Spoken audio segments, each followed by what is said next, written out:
Hi there! In this video, I will do a review on this book, The Feminine Mystique.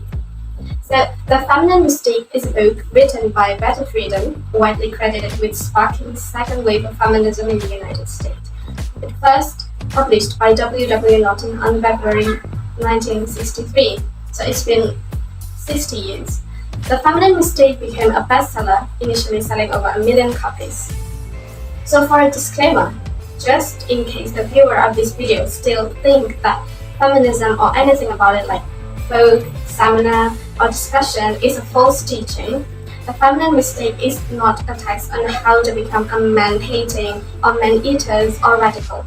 It describes a generation of women who were manipulated into thinking that motherhood and housewifery is the end for women.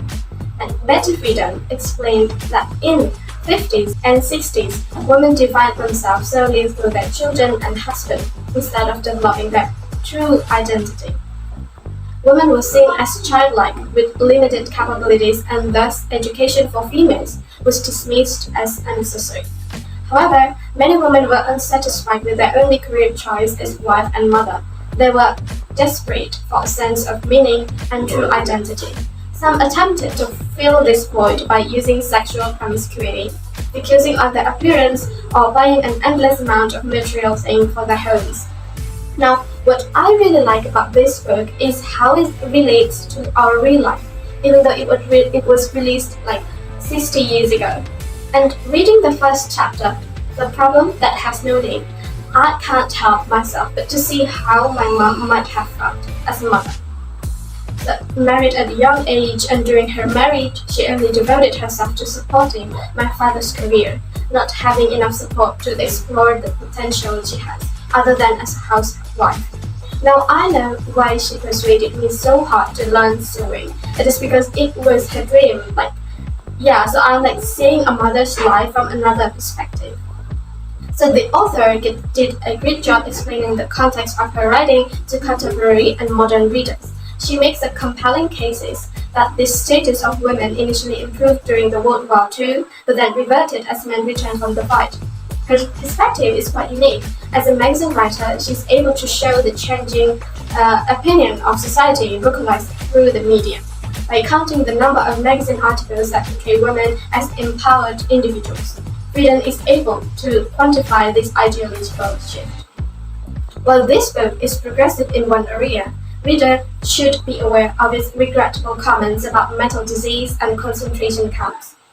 Friedan argues that housewives smother their children with love, preventing them from growing up. As well, she brazenly makes the comparison that women are in as much danger as the million who worked to their own death in concentration camps. Finally, she implies that schizophrenia and autism in children are the result of mother over-accommodating their kids. These passages are not worth reading.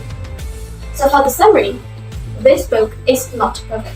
It's repetitive, drawn out, and maybe a little bit arid at points, but it was a fundamental lever of motion back in the 60s that ultimately led to the second wave of feminism movement and created the coalition with other movements such as civil rights and the students' rights that eventually changed the world in so many aspects with amazing force. It must be appreciated and cherished for helping to make the world a little brighter and a little less menial and tedious. And lastly, here's the most important thing for every female. Understanding your hopes, dreams, goals, talents, education, and abilities are every bit as important as any man's, including your husband. You do not exist to sell your body to a man in marriage in exchange for your room and your board. You are more than a legalized hooker, cook, maid, babysitter, and errand girl. You are no one's doormat. You get one chance at life, and you have limited life to live to its fullest. Your kids will not rot or die if you work. Get a degree, own a business, and live your own life and not just reflect your dreams through them. Friedan opens the door to the near past, a past lots of women who are trying to relive today. So don't you be one of them. This world needs your dreams, talents, skills, and creativity. Thank you for watching. Goodbye.